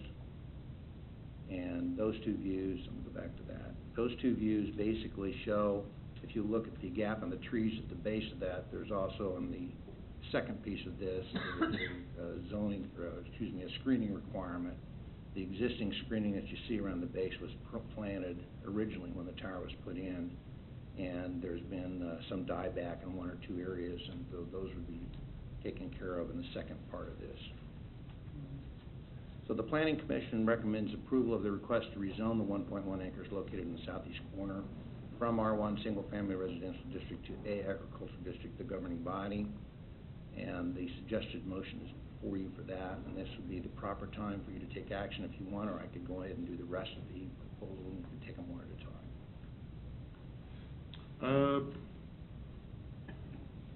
Let's take them one at a time. We need to open the floor for public comments. I can say that, you know, that's Robert Cook's property, and so I've been out there on that Meade Street when it used to be a circle, and let me tell you, that tower is not so obtrusive looking when it's not in the frame the way that it is. I was looking at the picture, and it's like, man, that just looks like an eyesore, but if you're out there just driving around, it doesn't look nearly so bad. We're gonna open the floor for public comments regarding committee recommendations. Number one, if there's anybody that would like to make comment, now would be the time. Good evening, Justin Anderson with Selective Site Consultants here on behalf of American Tower Corporation. My address is 9900 West 109th Street, Overland Park, Kansas. I'd just like to say that we agree with all of the staff comments and recommendations for screening, and that we do have some trouble keeping trees alive after 20 years. There are also no houses there when this tower was built, so happy to stand for any questions now or for the reading of item number 2 as well. Looking good. Thank you. Thank you very much. Thanks.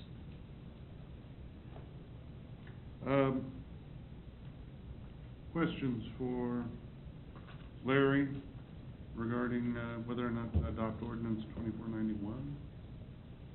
Don't see a problem. I live in that area. I don't even notice it when I drive by. Yeah, it's pretty squat or unobtrusive. I run around Meade all the time when I'm running, and I don't even notice it there. So Bragger. Thanks. I need to run more. Believe me. Yeah, I don't have any real questions on this. It's just gonna be the 1.1 acres on the southeast corner of that parcel. Correct, sir. Correct. Yeah. Okay. Well, I would entertain a motion to approve the rezoning. So moved. Second. Motion Schutz, second Harrison, that we approve the rezoning Z-15-03 and adopt ordinance number 2491 approving the rezoning. City Clerk, would you call roll, please? Councilmember Harrison? Yes. Councilmember Melton? Yes. Councilmember Moore? Yes. Councilmember Schutz? Yes. Councilmember Winters? Yes. Mayor Morrow? Yes. Now that the property will be rezoned after the publication of the ordinance, it's appropriate for us to consider the conditional use permit, which would allow for the continuation of that facility in its current location. And so this is a request for conditional use permit number CUP 15-02, and this is for the existing communications facility on a 1.1 acre portion of the parcel, which you've previously seen at 29225 West 183rd Street. This is renewal of a conditional use permit that was approved by Johnson County in 1995 and had a 20-year time span, as we've recently said, for a telecommunications facility.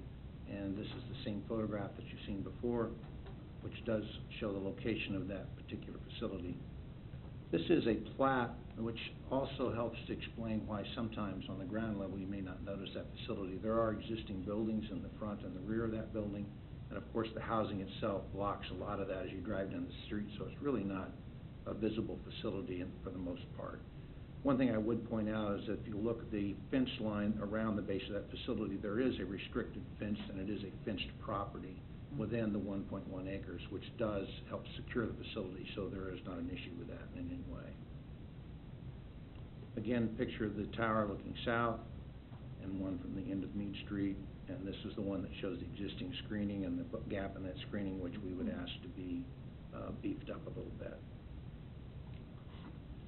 So the Planning Commission recommends approval of a conditional use permit and associated site and landscaping plan for a 135-foot high telecommunications tower on a 220 feet by 220 feet area located in the southwest corner of the property, located at 29225 West 183rd Street of the governing body, subject to these two conditions: that the associated rezoning shall be approved and published prior to the publication of the conditional use permit, which you just passed, and that the revised the site plan to include additional landscaping at the southeast corner of the leased area to include 3 evergreen trees of at least 4 feet in height and planting per section 18-165-060 of the of the Gardner zoning ordinance.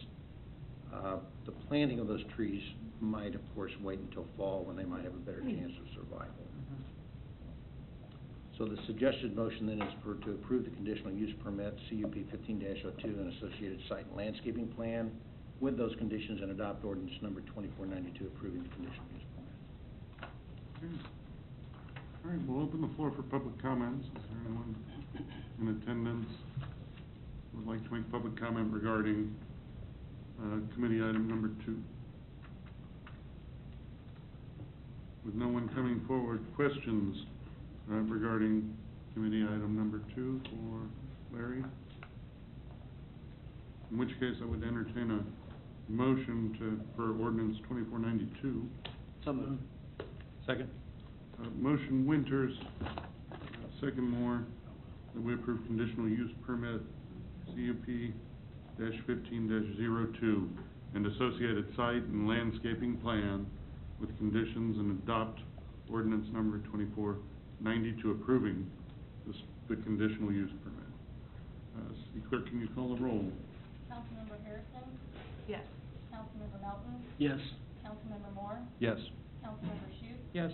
Councilmember Winters? Yes. Mayor Morrow? Yes. 2492 passed. Thank you very much, Larry. New business item number 1.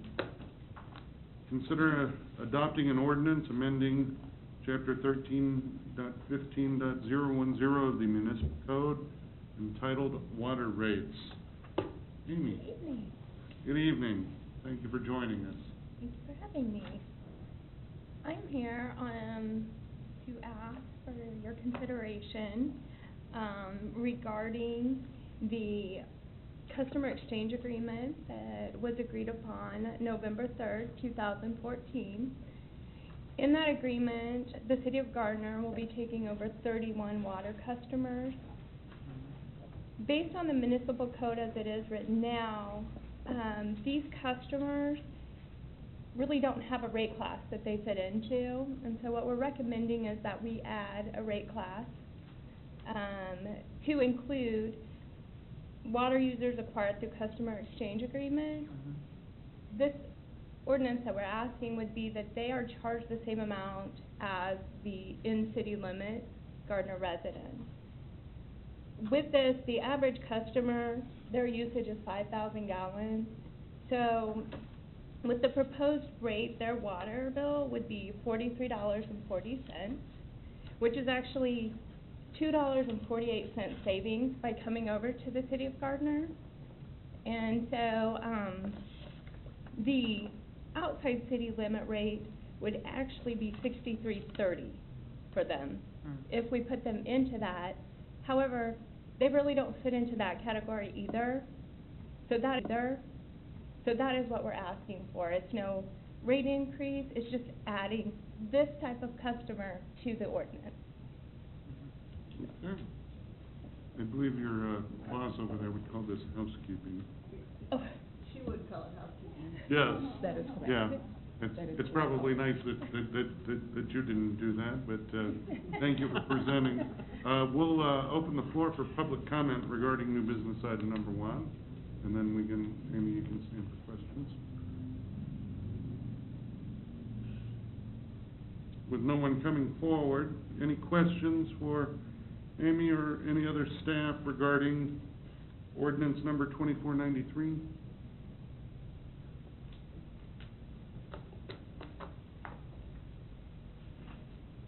I'd entertain a motion. So moved. Second. Motion Harrison, second Moore, that we adopt ordinance number 2493, amending chapter 13.15.010 of the municipal code of the city of Gardner, Kansas, entitled Water Rates. City Clerk, could you call roll? Councilmember Harrison? Yes. Councilmember Melton? Yes. Councilmember Moore? Yes. Councilmember Shute? Yes. Councilmember Winters? Yes. 2493 passes. Thank you. Amy, thank you very much. Okay. We're going to, at this point, consider appointments to the, new business item number 2 is consider appointment of council members as ex officio members of the advisory committees. At the July 13th council meeting, the governing body established 5 citizen advisory committees: the Economic Development Advisory Committee, Streets, Sidewalks, and Stormwater Advisory Committee, Citizens Police Advisory Committee, ADA Advisory Committee, and the Parks and Recreation Advisory Committee. A council member shall serve as an ex officio member and be appointed on an annual basis. As it stands right now, whoever the ex officio member is to the Gardner Edgerton Chamber of Commerce, in this case, Councilmember Harrison, and the mayor shall serve as the ex officio members on the Economic Development Advisory Committee. The resolution gives me the authority to appoint the other council members as ex officio members to the other 4 advisory committees, and I'm asking that, after speaking with you each individually about individual committee assignments, and I want to get that memorialized. So, Councilmember Moore, we've got appointed, we plan to appoint as the ex officio member to Street, Sidewalks, and Stormwater, Councilmember Melton as the ex officio to the Citizens Police Advisory Committee, Councilmember Shute as the ex officio to the ADA Advisory Committee, and Councilmember Winters as the ex officio to the Parks and Recreation Advisory Committee. At this point, we'll open the floor for public comment regarding new business item number 2.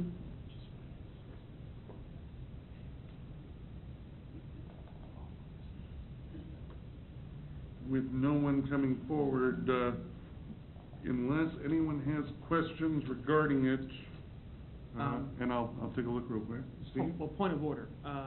We are going to vote, have 4 separate votes to ratify each of these appointments, correct? Yes. Okay, good.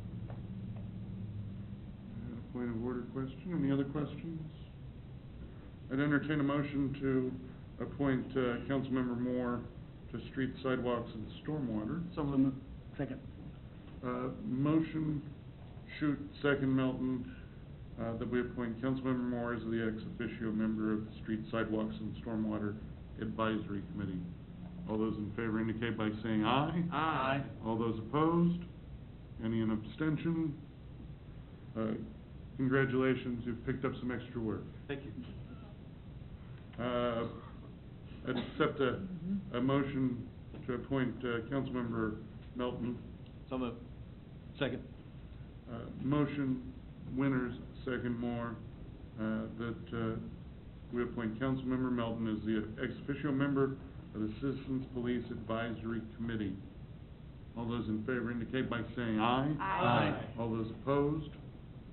Any abstention? I'll More work, less pay. ditto what I said to Lee. Thank you.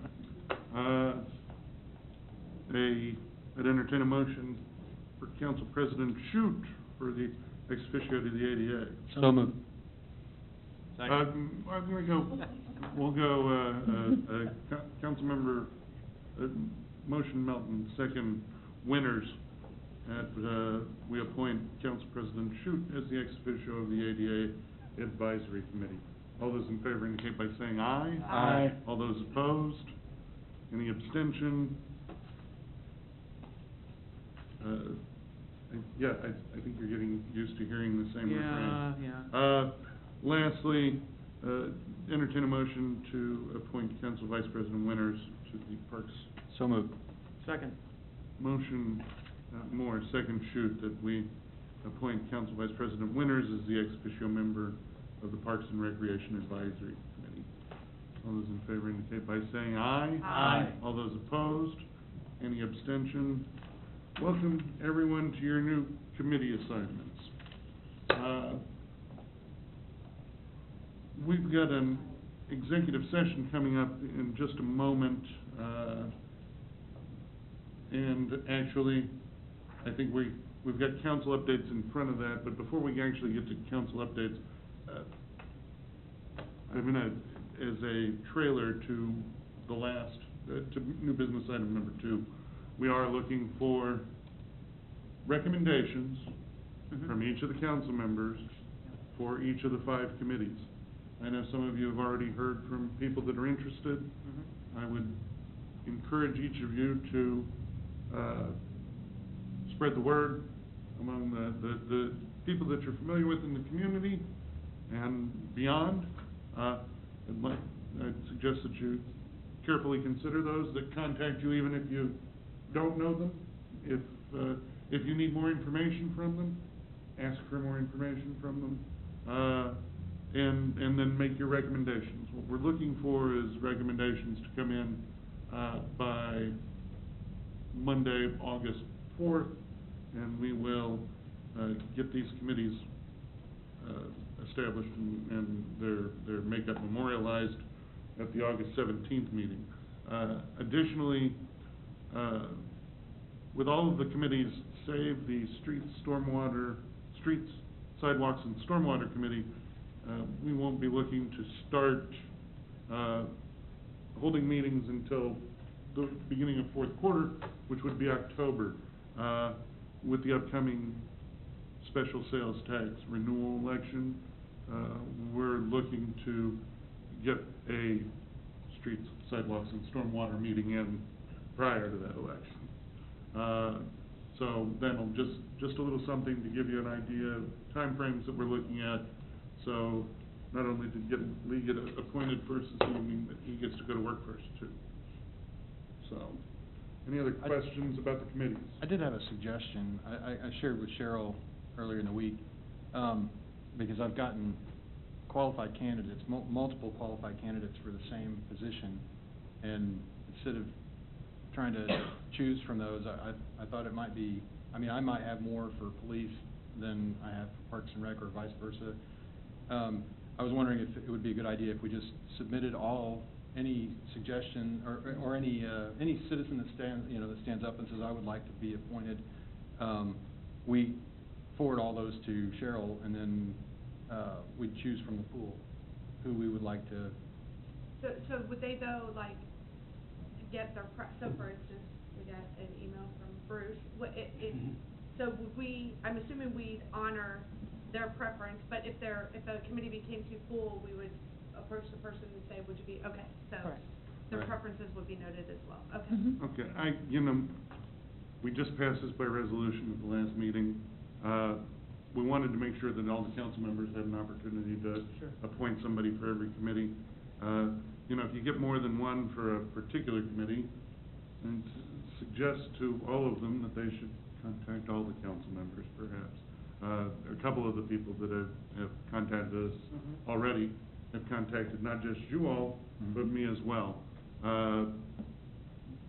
What I think I was really hoping for from this was recommendations from each of you for each of the committees, and I can appreciate where you're coming from, Lee, but in which case, if you've got several people that have approached you, you say, hey, approach everybody, and if you recommend somebody and then Christie recommends the same person, but you recommended them first, I can tell her she can find somebody else on the list.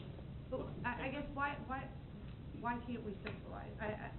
I'm with them, because I'll be honest, I mean, I'm pretty sure most of us are thinking Adam Boydston probably gonna be on that sidewalk gig, so, Which I mean, is if we for- five of us put his name down. Yeah, I mean, I guess, Chris, I'm thinking just from a process perspective, I think it would be easier if we did centralize and then everybody gets that list and we'll know people's preferences. I guess I don't see that. And actually, I don't see the harm in it either, that we just passed a resolution with the process. Yet, I guess that's where my problem is. I mean, that was We're just. still gonna do the same process, it's just a matter of how we're gonna get there. I mean, we're still each gonna recommend a pool, and we're just gonna have a pool that Cheryl's gonna provide to us to choose from. Yeah, here's the Okay, 10 I- people that expressed for parks. Okay. I wasn't quite getting it Yeah. at first, but I'm getting it now. Cheryl, do you understand what Councilmember Moore is? Yes, I do. Okay. So if we could get them all by August 4th, please, Yes. all of them, so that we can have it on the August 17th agenda. Sure. Awesome. That makes sense, because that way, as we're picking, we can just cross them off the list, and then others know these are already taken Yes. for submission. Yeah, I don't see where Brady train. All right. Very good. Hey, Lee, that's a very good suggestion. Thank you very much. Thank you, Lee. Sure. Well, it took me a minute to get my head around it, and I was kind of focused in because we did just approve this. Yep.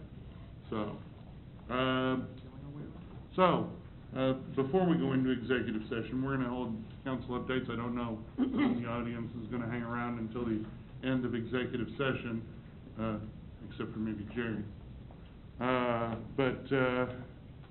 So we'll go ahead and start over here, and Gonzalo Garcia, you have anything for us this evening? Presently, we have 3 vacancies in the utilities department, and working on filling those positions. I haven't had any luck so far, but working hard on it. Okay, thank you. Gonzalo, do you have an idea or a goal as to when you would like to have those positions filled? My goal was this month, but looking forward, probably, I will say August, September, at the latest. Okay, thank you. Jeff? Just a quick note about the 14th annual Prairie Punisher Duathlon and 5K is this weekend, Celebration Park. Okay, very good. By the way, great event this weekend at the park. I'll bring that up later. Okay. Larry? Just a thank you to my staff for putting together the presentation tonight, for allowing me to do that, so they did good work, and I appreciate that. Did you have a nice trip to the BREI convention? Yes, sir, we did. Had a educational experience, so that's what I went for, and that's what I obtained. Thank you. Very good. Brian? Nothing, Mayor. Okay. Cheryl? Yes, I just want to clarify, do we have council members that are not available September 8th at 6? To talk about the airport? No, it's The meeting, yes, because the meeting will be Tuesday instead of Monday. So just want to confirm availability at 6 o'clock to discuss the airport. Yes, sorry. Yes. Okay, wonderful, thank you very much. Also, on the sales tax initiative, just kind of want to make sure that everyone's aware that we have a couple of communication activities that are going to be taking place, to include town hall meetings, as well as a video that we will be working on to make available for education and awareness. On that, real quick, Cheryl, on the Yes. video, are we gonna film like some of the problems around town, or are we going to? We are. Oh. We are going to film some of the problems that our Public Works Director has noted. Thank you. Okay. Cheryl, anything else? No, thank you. Okay. Ryan, anything? Nothing for me. Laura? Did I mention there was no utility rating? I think you did, Did I? but you know, it bears repeating. What about It Cap? bears- How'd that go? And the unmodified opinion, other than that, no. No. Please speak about the utility rating, lack of utility rating, into the microphone, please, Yeah. Yes. Did I mention there were no utility rate increases? Just checking. Okay. Very good. Jeannie? Chief, anything? You know, after Councilman Melton's appointment to my committee, I'm speechless. And I didn't see that one coming, did you? You were so hoping I was gonna be on that Parks and Rec one. Okay, go ahead and start to the left of the podium this time. Does council have anything for staff or for the rest of the governing body? Real quick, Cheryl, if folks have questions, or they are interested in having their street looked at for this video, should they contact us to contact you, or? Would you rather just, since we already have the targeted ones? If you like to have have it? some, we are gonna be compressed to get it out, but if you have some in particular you'd like us to look at, if you could just please send that in to the clerk. Okay. And I'll make sure that communications manager and I nail that down fairly quickly. Okay, all right. Also, I saw that. I did read it was the June 5th email we talked about earlier with Greg. There was one question on there that was Okay. answered out of like 8 that I asked, so. Okay. I will resubmit those questions, that way Greg can get a chance to answer them. Okay, we will send it to him and, provide a response to all council members. Thank you. I'm sure I think everyone else received an email, I think it was this morning. Resident had a concern, and this may go with the streets and things, but he had a lot of standing water outside of his driveway, and there's a picture that went with it. Maybe I can forward that on to you. Yeah, we didn't get that. Did you get that? No, we did not. I will Hope you forward could that get on it. to you. Okay. But, That's gonna be the first thing we fix. I'll forward it to Lee and his committee. Right. Yeah. We'll start filling the sandbags. I don't remember getting a copy of that, and actually, I mean, if you guys ever get anything that you think that I should see, just please forward it on to me. Yeah. Anything else, sir? No. Steve? Yeah, I just have one thing, and this has to do with, I got this from a constituent, and, they've been trying to get a sign up in front of their building, for quite a while. Had sign folks come into the city and try to get a sign, placed.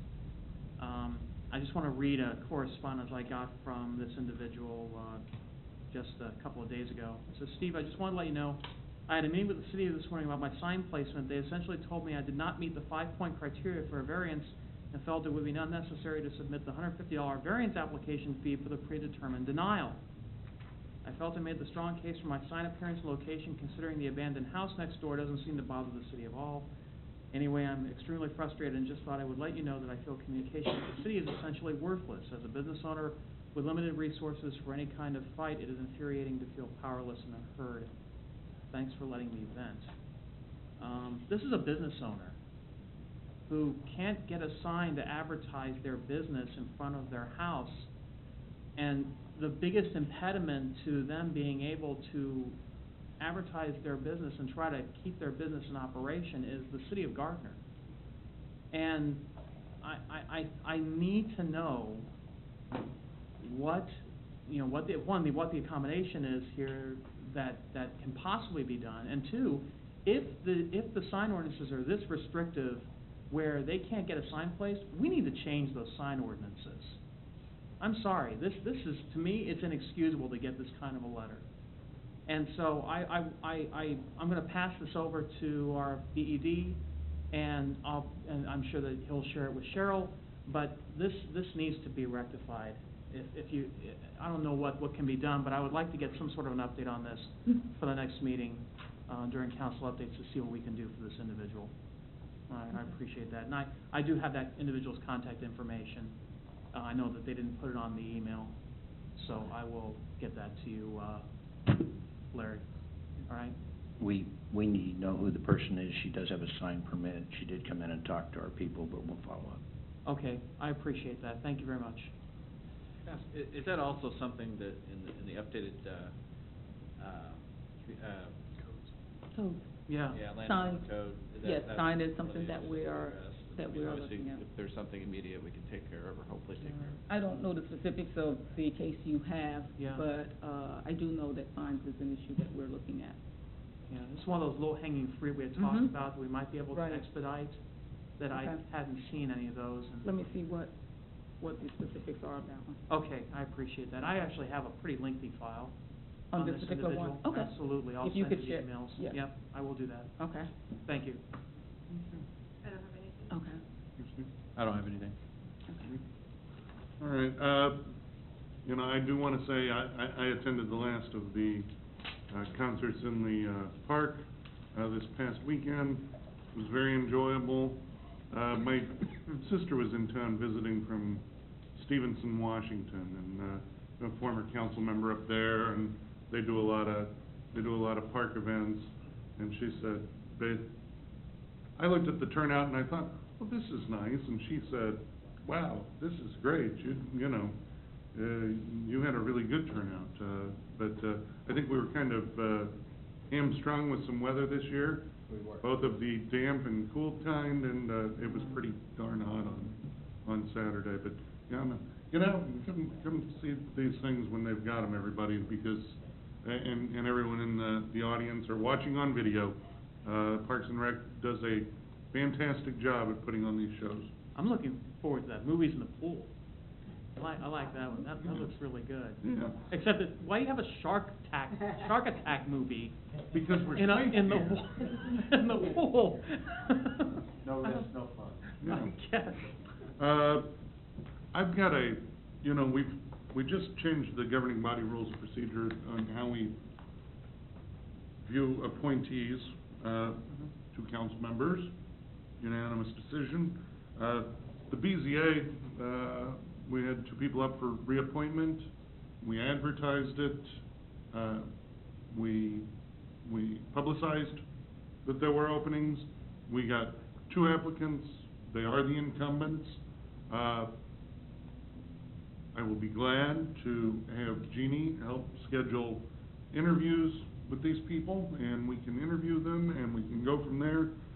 One of them is a long-standing committee member. The other one has been on for a couple of years.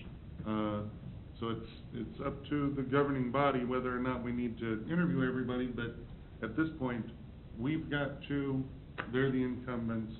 I just want to throw that out there because if you want to interview them, great, but if you don't, that's fine too. What are thoughts?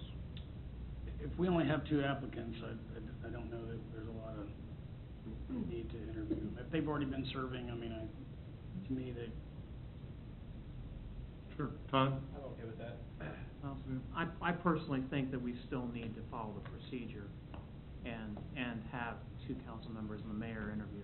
And the reason why is because they may not be qualified candidates. I mean, I know that they're currently serving, Yeah. but it's up to us to figure out exactly whether or not, we would want them to serve longer. And I think that if we don't get unanimous consent on one of them, we open it up again for more applicants. I think that that's the whole point of the process. So I think we should adhere to the process. That's just my own opinion. Christie? I'm fine with, not interviewing. I agree with Steve. I think we need to stick to the process, and this body is not the same body that appointed these individuals in the past. Yeah, well, And honestly, I don't even know who these folks are, but I'd enjoy the chance to meet them. I'm guessing this is volunteering for the interviews then? I put my money where my mouth is, so yeah, I would. And I'll do it too. Okay, we've got volunteers. Jeannie, can you get those scheduled? Yep. Very good. I just wanted to throw it out there. Actually, I might not be able to volunteer, and the reason why is because I'm going on vacation next week, and I will not be around, so. I will stand in for him if he is unable. Okay. That's fine. Okay. Last thing that I've got, when you pick up your Kansas Government Journal magazine, the League of Kansas Municipalities 2015 Annual Conference, City Essentials, coming up in Topeka in October. I would strongly suggest everyone consider doing what you can to make the event. The council president and I both attended last year. I think we both found it very enlightening. you know, as we move to continue to be a high-performing organization, it's a lot easier to do if we're improving on our professional development, so. But that's it for me.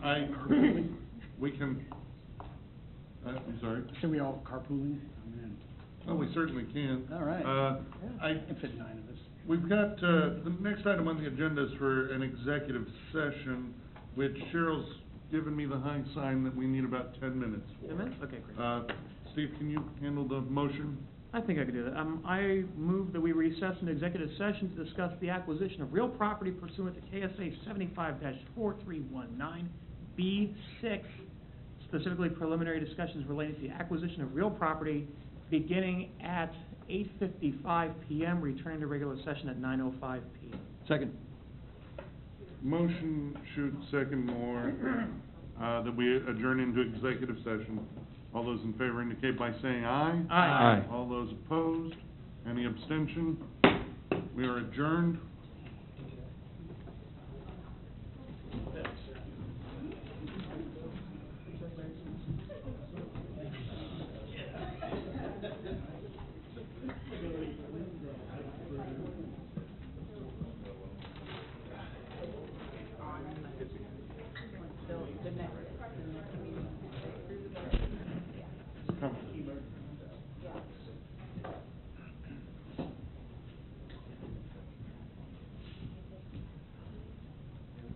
Okay. Video is back on. Conduct yourselves accordingly.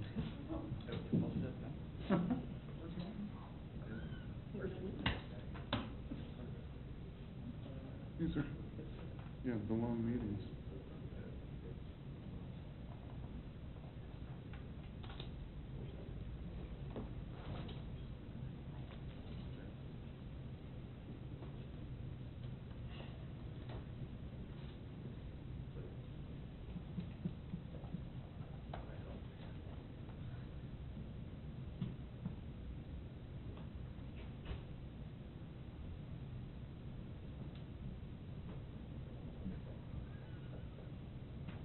Is anybody DVRing the Royals game?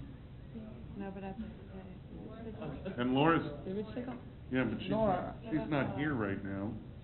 We have a Know what that score? means. I'm okay with an update. I move we get an update.